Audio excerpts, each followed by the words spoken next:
నమస్కారము. ఈరోజు intermediate second ఇయర్లో ఉండేటువంటి I am sorry the 3 hardest words to say అనే లెసన్ గురించి చదువుకుందాము. జిస్ట్ అంటే దాని యొక్క సంక్షిప్త రూపంగా ఉండే లెసన్ మొత్తం చూస్తున్నాం మనము. ఇది డెస్మాండ్ టూటు గారి చేత రచించబడింది. Desmond Tutu 1931-2021 was a South African Anglican archbishop. Archbishop అంటే క్రిస్టియన్ చర్చిల్లో ఉండేటువంటి ఒక ఉన్నతమైన స్థానం, పాస్టర్. అతను హ్యూమన్ రైట్ యాక్టివిస్ట్, మానవతావాది కూడా, and Nobel peace prize winner. ఇతను శాంతికి నోబెల్ బహుమతిగా తెచ్చుకున్నాడు శాంతిలో. He's especially remembered for his opposition to apartheid and his work for reconciliation in South Africa. South ఆఫ్రికాలో ఇతను జాతి వివక్షపై పోరాడాడు. అంటే అక్కడ ఆఫ్రికాలో నల్ల జాతీయుల మీద చాలా అణగారినటువంటి వర్గానికి చెందిన వాళ్ళ మీద చాలా బాధాకరమైనటువంటి జరుగుతుండేవి. దానికి వ్యతిరేకంగా ఇతను పోరాడినటువంటి ఒక గొప్ప వ్యక్తి. Desmond Tutu's essay I am sorry the 3 hardest words to say. Desmond Tutu గారి యొక్క రచన అయిన ఐ ఆమ్ సారీ, ఈ ఐ ఆమ్ సారీ అనేటువంటివి the 3 hardest words to say. మనం చాలా కష్టపడతాం ఈ పదాలు చెప్పడానికి. అంటే ఎందుకంటే తప్పు చేసి చేయనట్టుగా వెళ్ళిపోవడానికి ఇష్టపడుతున్నామే కానీ ఐ ఆమ్ సారీ అని చెప్పుకోవడానికి మనం ఎవ్వరము ఇష్టపడటం జరగదు. ఎందుకంటే మనలో ఉండే సంస్కార లోపం అని చెప్తున్నాడు. Is a deeply personal reflection on forgiveness. అతని యొక్క వ్యక్తిగత అనుభవం ఈ క్షమించడం అనేటువంటి విషయం మీద అతని యొక్క వ్యక్తిగత అభిప్రాయాన్ని, అనుభవాన్ని చెప్తున్నాడు. గిల్ట్ అంటే అపరాధ భావం, హ్యూమన్ వీక్నెస్ అండ్ హీలింగ్, మానవుడి యొక్క బలహీనత. అంతేకాకుండా హీలింగ్ అంటే ఆ మనసుకు ఏర్పరిచినటువంటి గాయాన్ని తగ్గించడం. వీటి మీద మనం దృష్టి పెట్టకుండా మనం ఐ ఆమ్ సారీ అని చెప్పడానికి చాలా ఫీల్ అవుతాం. Tutu begins by recalling his painful childhood. Childhood అంటే తన బాల్యంలో తను ఎదుర్కొన్నటువంటి పెయిన్ఫుల్, చాలా బాధాకరమైన అంశం ఒకటి గుర్తుంది. As a young boy he helplessly witnessed his father verbally and physically abusing his mother. తన బాల్యంలో తన తల్లిని ఫిజికల్గా అంటే భౌతికంగాను, వెర్బల్లీ మాటల పరంగాను చాలా హింసించాడు. These memories remained painful for many years. ఆ జ్ఞాపకాలు చాలా సంవత్సరాల అతనిలో చాలా బాధను కలిగిస్తూ అలానే ఉండిపోయాయి. Although he understood that his father himself might have been suffering. పెద్దయిన తర్వాత ఇతనికి అర్థమైంది, తన తండ్రి కూడా ఏదో ఫ్రస్ట్రేషన్లో ఉన్నందువల్ల లేదా బాధలో ఉన్నందువల్ల తన తల్లిని హింసించుంటాడు అనుకుంటున్నాడు. And that his faith taught him to forgiveness was not easy. తన యొక్క అనుభవము క్షమించమని తనని ప్రబోధించింది. అయినా ఫర్గివ్నెస్ వాజ్ నాట్ ఈజీ, క్షమాపణ అనేది అంత సులభం కాదు. The trauma continued to effect him long after the event had passed. Trauma అంటే ఆ యొక్క దుష్ఫలితం అతనికి ఆ సంఘటన జరిగిపోయిన తర్వాత కూడా చాలా సంవత్సరాలుగా మనసులో మిగిలిపోయింది. అంటే తన తల్లిని తన తండ్రి దూషించడము, వెర్బల్గా దూషించడము, ఫిజికల్గా టార్చర్ చేయడము అతని మనసులో ఉండిపోయింది, చాలా బాధపడ్డాడు అని చెప్తున్నాడు. టుటు అడ్మిట్స్ దట్, టుటు ఈ విధంగా ఒప్పుకుంటున్నాడు. When he remembered his father's behaviour, తన యొక్క తండ్రి యొక్క ప్రవర్తన గుర్తొచ్చినప్పుడు, he sometimes wanted to hurt him in return. తన తండ్రిని కూడా అలానే బాధ పెట్టాలి, తను ఎలా అయితే బాధ పెట్టాడో తన తల్లిని అది రుచి చూపించాలి అని అనుకున్నాడు. అట్ ద సేమ్ టైం, అదే క్షణాన he tried to understand the pressure and difficulties his father might have experienced. అదే క్షణాన తనకు మరొకటి కూడా గుర్తొచ్చింది. తన తండ్రి ఎలాంటి ఒత్తిళ్లకు లోనయ్యి, ఎలాంటి ప్రెషర్కి లోనయ్యి అలా తన తల్లిని టార్చర్ చేశాడో, అతను ఎలాంటి టార్చర్ అనుభవించి ఉండింటాడో ఇతను ఒకసారి జ్ఞప్తి తెచ్చుకున్నాడు. He realised that understanding other person suffering doesn't erase his pain they have caused. ఎదుటవాడి బాధని అర్థం చేసుకున్నంత మాత్రాన తను పడ్డ బాధని మర్చిపోలేడు. ఎందుకంటే ఆ బాధ అట్టనే ఉంటుంది. ఒకవేళ ఎదుటివాడిని అర్థం చేసుకోవచ్చు, కానీ తన వల్ల కలిగిన బాధ మాత్రం అలానే గుర్తుండిపోతుంది. Nevertheless he believed that forgiveness was necessary for his own healing. అతను ఒక విషయాన్ని గుర్తెచ్చుకున్నాడు. ఇలా క్షమించడము అనేటువంటి కారణం చేత తన తండ్రి ఆ క్షణంలో తప్పించుకోవచ్చు, కానీ అది తన తండ్రికి చేసే మేలు కన్నా తనకే ఎక్కువ మేలు చేస్తుంది. ఎందుకంటే ఆ బాధ, జరిగినటువంటి బాధ మనసులో పెట్టుకున్నంత కాలము తన ఆరోగ్యము, తన మానసిక స్థాయి కూడా చెడిపోతుంది అని గుర్తించి క్షమించడము అనేటువంటిది ఎదుటవాడి కోసము కాదు, తన కోసమే క్షమించడం అనే చేయాలా, దాని యొక్క బాధ మనసులో ఉంచుకోకుండా చూసుకోవాలా అని చాలా తెలివిగా, చాలా గొప్పగా, చాలా విజ్ఞతగా టుటు ఆలోచించాడు. According to Tutu, forgiveness is not dependent on the offender's action. Tutu గారి ప్రకారము ఫర్గివ్నెస్ అంటే క్షమాపణ, అది అఫెండర్ అంటే నేరస్తుడి యొక్క ప్రవర్తనను బట్టి, నేరస్తుడిని బట్టి ఆధారపడకూడదు. వాడు సారీ చెప్పచ్చు, చెప్పకపోవచ్చు. It is not simply a reward given when someone apologises or make restitution. అతను క్షమాపణ చెప్పి తను చేసిన పొరపాటుని సర్దిద్దుకోవచ్చు, సరిదిద్దుకోకపోవచ్చు. దాన్ని పట్టించుకోకుండా నువ్వు క్షమించేయి. People forgive not merely for the benefit of others. నువ్వు క్షమించడం అనేటువంటి ఇది ఎదుటివాడి యొక్క ప్రయోజనం కొరకు కాదు, అది గుర్తుపెట్టుకో. But also for themselves. ఎందుకంటే ఇది ఎదుటివాడిని క్షమించావు అనుకుంటున్నావు నువ్వు, కాదు, నీకే మంచిది. He calls forgiveness the best form of self interest. ఇదే నీ నిజమైనటువంటి వ్యక్తిత్వం. Because it frees a person from anger. ఇలా క్షమించడం వల్ల నీకు దీర్ఘకాలంగా ఉండబోయే యాంగర్, కోపాన్ని, హేట్రెడ్ అంటే ద్వేషాన్ని, అండ్ కంటిన్యూస్ పెయిన్, ఆ యొక్క పరాభవం వల్ల వస్తున్నటువంటి బాధ నుంచి కూడా నువ్వు ఉపశమనం పొందగలిగిన వాడివి అవుతావు. రిటాలియేషన్ మే ప్రొవైడ్ టెంపరీ సాటిస్ఫాక్షన్. రిటాలియేషన్ అంటే జరిగినటువంటి తప్పుకు నువ్వు ప్రతిఘటించడము తాత్కాలికమైనటువంటి తృప్తిని ఇస్తుంది. సాటిస్ఫాక్షన్ అంటే తృప్తి. But it doesn't remove suffering. నీకు తాత్కాలికమైన తృప్తే, కానీ దానివల్ల జరిగినటువంటి పరాభవము, ఆ ఫీలింగ్స్ నీకేం పోవు. ఎప్పుడు పోతాయంటే forgiveness on the other hand opens the way to peace, healing and freedom. ఆ ఎదుటవాడిని క్షమించే నీ యొక్క మనస్తత్వమే నీకు ప్రశాంతతనైన, హీలింగ్ అంటే ఆ బాధల నుంచి ఉపశమనమైనా తెస్తుంది. అంటే ఇక్కడ నువ్వు క్షమించడం అనేటువంటిది ఎదుటవాడి బెనిఫిట్ అని కాదు, నీకే బెనిఫిట్గా భావించు. దానివల్ల నువ్వే ఆరోగ్యంగా ఉంటావు, నువ్వే సంతోషంగా ఉంటావు అని చెప్తున్నాడు.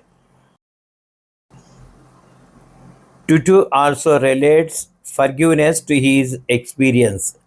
ఈ యొక్క క్షమాపణ అనేటువంటిది తన యొక్క వ్యక్తిగత జీవితంలో జరిగినటువంటి సంఘటనలకు కూడా ఇతను సంబంధాన్ని చూపించాడు. యాజ్ ఏ ఫాదర్, ఒక తండ్రిగా, he explains that parents repeatedly have to forgive their children for their mistakes. తల్లిదండ్రులు వాళ్ళు పిల్లలు చేస్తున్నటువంటి వరుస తప్పుల్ని కూడా క్షమించే అవసరం ఉంది, క్షమించాలి. అండ్ దర్ మిస్బిహేవియర్, వాళ్ళ యొక్క దుష్ప్రవర్తనని కూడా మనం క్షమించాల్సి ఉంటుంది. Children's action can sometimes make parents angry. కొన్ని సందర్భాలలో పిల్లల యొక్క పనులు చాలా కోపాన్ని తెస్తాయి. But parents learn to understand their children's immaturity. ఈ పేరెంట్స్ వాళ్ళ యొక్క పిల్లల యొక్క ఇమ్మెచ్యూరిటీ అంటే అపరిపక్వతని అర్థం చేసుకొని క్షమిస్తారు. అండ్ లిమిటేషన్స్, వాళ్ళకున్నటువంటి పరిమిత జ్ఞానాన్ని కూడా దృష్టిలో పెట్టుకొని క్షమిస్తుంటారు. They transform that mistakes into opportunities for teaching and continue to accept and forgive them. ఇలాంటి అనుభవాలు పిల్లలు కూడా తెలుసుకొని వాళ్ళు కూడా క్షమాపణ అనేది నేర్చుకుంటారు. This experiences helped him understand the importance of forgiveness more deeply.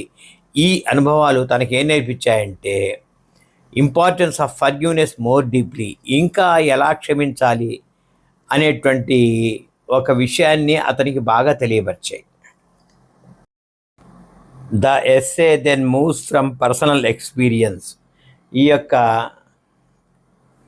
Essay తన వ్యక్తిగతమైన అనుభవం నుంచి to the wider issue of south African apartheid system, south ఆఫ్రికాలో ఉండేటువంటి వర్ణ వివక్ష మీద కూడా తన యొక్క అనుభవం వెళ్ళింది. తన యొక్క వ్యక్తిగతం నుంచి ఈ విషయంలో కూడా ఆలోచన మొదలుపెట్టాడు. Tutu and his wife Leah opposed the discriminatory education system. అక్కడ ఉండేటువంటి సౌత్ ఆఫ్రికాలో ఉండేటువంటి డిస్క్రిమినేటరీ అంటే వర్ణ వివక్ష, విభజన, ఎడ్యుకేషన్ అంటే విద్యా విధానం, అంటే అక్కడ గొప్ప ఇంటి వాళ్ళకు ఒక విద్యా విధానము, నల్లగా ఉన్న వీళ్లకు తక్కువ స్థాయి విద్యా విధానం అనేటువంటి దాన్ని వీళ్ళు పూర్తిగా ప్రతిఘటించారు. And took steps to protect their children from it. అలాంటి చెడు ప్రభావం కలిగినటువంటి విద్య నుంచి తమ యొక్క పిల్లల్ని దూరం చేయడానికి వీళ్ళు వేరుగా పిల్లల్ని తీసుకెళ్లారు. His experience of racial injustice and human suffering.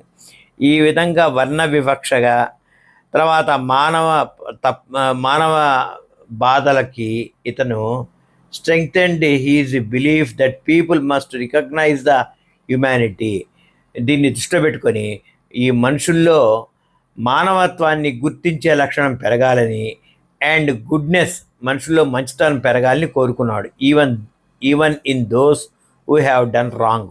వాళ్ళు ఎక్కడైనా పొరపాటు చేసి ఉండొచ్చు, దాన్ని కూడా క్షమించే లక్షణం మనలో ఎదగాలి, మనలో ఉండాలి అని భావిస్తూ ఆ యొక్క రేషియల్ సిస్టమ్, అపార్టైడ్ సిస్టమ్, దానికి వ్యతిరేకంగా ఇతను పోరాడాడు. అంటే వర్ణ వివక్షకు వ్యతిరేకంగా పోరాడాడు.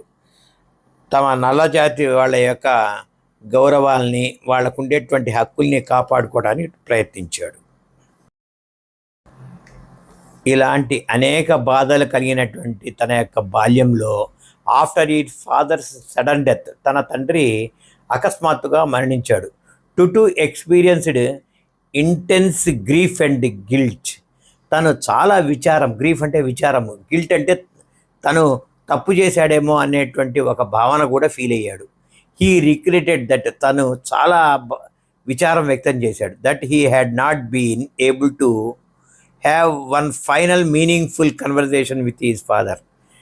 తన తండ్రితో కూర్చొని ఏ రోజు కూడా పూర్తి స్థాయిలో తను మాట్లాడలేకపోయాడు. ఎందుకు తన తండ్రి అలా ప్రవర్తించాడో తెలుసుకోలేకపోయాడు. He wondered whether his father might have wanted to apologise for the suffering he had caused. తన వల్ల ఏర్పడినటువంటి బాధలకి తన తండ్రి ఏమన్నా నా వల్ల పొరపాటు జరిగింది అని తప్పు ఒప్పుకొని అపాలజైజ్ చెప్పదలుచుకున్నాడేమో వాళ్ళ తండ్రి మాటతో వీళ్ళు మాట్లాడలేదు, తెలుసుకునే సమయానికి అతను లేడు. To eventually realised that he had to forgive not only his father. ఇప్పుడు అతను రియలైజ్ అయిందంటే తన తండ్రినే కాదు క్షమించాల్సింది, బట్ ఆల్సో హిమ్సెల్ఫ్, తనను తాను కూడా క్షమించుకోవాలి. ఎందుకంటే తను కూడా తప్పు చేశాడు. తన తండ్రితో ఎప్పుడు మనసు విప్పి మాట్లాడలేకపోయాడు. ఫార్ ఈ చైల్డ్హుడ్ హెల్ప్లెస్నెస్, తన బాల్యం కారణం కావచ్చు, ఏ కారణం అయితేనేమి ఎందుకు పొరపాటు జరిగిందో తెలుసుకోలేకపోయాడు.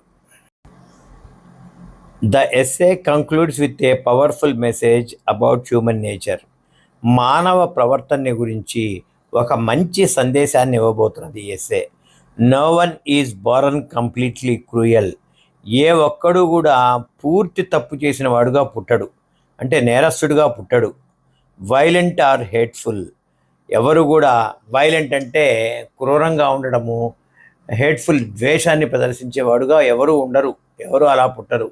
Every human being possesses goodness. ప్రతివాడిలోనూ మంచితనం ఉంటుంది. But painful experience can hide or distort it. అతనికి జరిగినటువంటి చెడు అనుభవాల ఫలితంగా అతనిలో మంచి అనేది పక్కకు పోతుంది. People make mistakes and sometimes hurt others. మనుషులు పొరపాట్లు చేస్తారు, ఎదుట వాళ్ళని బాధ పెడతారు. But they are capable of change and redemption. అయితే ఆ పొరపాటుని కొంత మటుకు సరిదిద్దుకోగలరు, దాని నుంచి నివృత్తి పొందగలరు. Saying I am sorry requires honesty. కాబట్టి ఎలా జరిగిన పొరపాటు నుంచి మనం విముక్తి పొందగలమంటే కొంత మటుకు పూర్తి స్థాయి కాదు, కొంతైనా పొందగలం. ఎలా? సేయింగ్ ఐ ఆమ్ సారీ, నన్ను క్షమించు అని చెప్పడం ద్వారా. రిక్వైర్స్ హానెస్టీ, దీనికి నిజాయితీ ఉండాలా. హ్యూమిలిటీ అంటే పెద్దరికం ఉండాలా. కరేజ్, ధైర్యం ఉండాలా.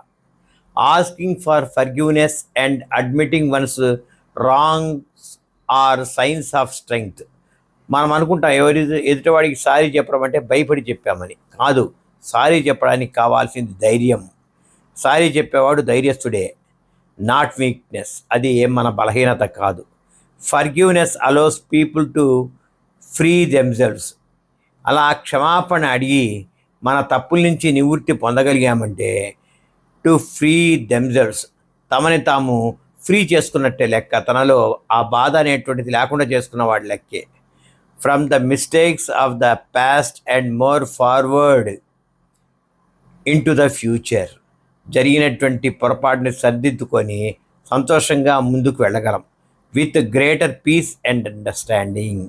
ఎదుటవాడిని బాగా అర్థం చేసుకుంటూ, సమాజాన్ని బాగా అర్థం చేసుకుంటూ సక్సెస్ఫుల్గా మనం ముందుకు వెళ్ళగలగటానికి ఐ ఆమ్ సారీ అని సందర్భోచితంగా జరిగిన పొరపాట్లకు చెప్పగలిగిన ధైర్యం మన దగ్గర ఉండాలి. ఇది మనకందరికీ హార్డెస్ట్ వర్డ్స్ టు సే. మనం నిజంగా ఈ 3 మాటలు చెప్పడానికి ఇష్టపడం, చాలా బాధగా ఫీల్ అవుతాం. అలా కాకుండా జరిగిన పొరపాటుకు వెంటనే సారీ చెప్పి మీ పెద్దరికాన్ని నిలుపుకోండి. మీరు మంచివాళ్ళుగా సమాజంలో ఎదగండి అని చెప్తున్నాడు. మీకు ఈ వీడియో నచ్చితే లైక్ చేయండి, షేర్ చేయండి, సబ్స్క్రైబ్ చేసి మీ మిత్రులకు కూడా తెలియజేసి ఈ లెసన్స్ సులభంగా అర్థమయ్యేటట్టుగా ఉండే విధంగా టీచ్ చేస్తున్నాను. ఖచ్చితంగా నేను లైక్ చేసి, షేర్ చేసి, సబ్స్క్రైబ్ చేయండి. జై హింద్.